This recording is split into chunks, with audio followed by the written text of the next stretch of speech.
This is The Real Story. Here we are in Washington, D.C., and with us we have a great man. And I met his son, and I made sure his son realized that his father was a great man. And that was, we have Mr. Joe Bannister. Joe, thank you for coming. Could you tell the people, in this case the viewers of Sharon, which is a community outside of Boston, what brought you here? Well, from 93 through 99, I was a special agent with the IRS Criminal Investigation Division, and was listening to a talk radio show one day, and the guest was talking about the income tax and the fact that there was that there were a bit of a problem with it and the way it was administered.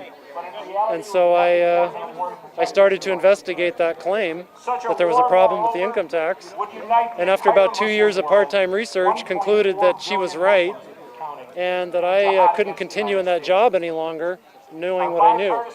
So I confronted my supervisors in the IRS. I showed them the evidence that I had accumulated and validated, and they didn't want to hear it. They said they weren't going to answer any of my questions, they weren't going to address any of my concerns, and they invited me to resign.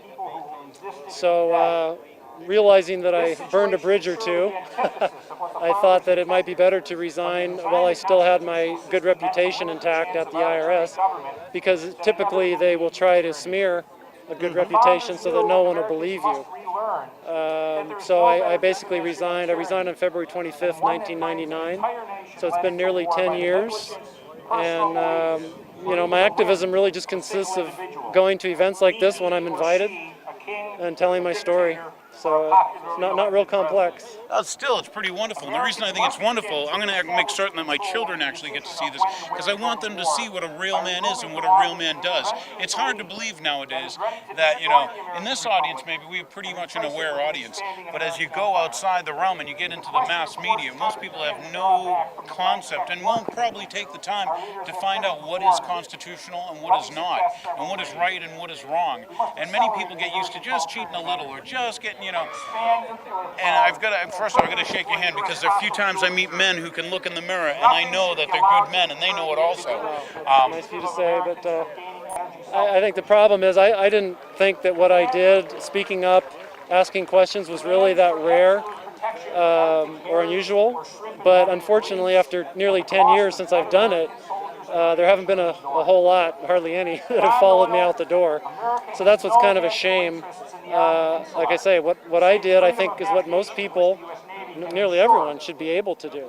Look at the facts, make a judgment, and then act upon it. And it's just sad that that's more rare than I thought. Now, if I could, your thoughts on Ron Paul, since we're at a Ron Paul rally march. Well, I'm very enthused about Mr. Paul, Dr. Paul, I should say.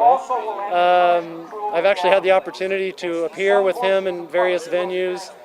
He's just a great man, and it's wonderful to have a candidate that's reached the level of, you know, a mainstream presidential candidate who thinks like we think. And when I say we, it should be like we the people, not just our agenda or our faction, but Americans who just know what the Constitution says and wants their government to follow it. It's a pretty simple message. Have you, by any chance, had an opportunity to read G. Edward Griffin's book, The Creature from Jekyll Island? I did. In fact, that was one of the first books that I read in my enlightenment process.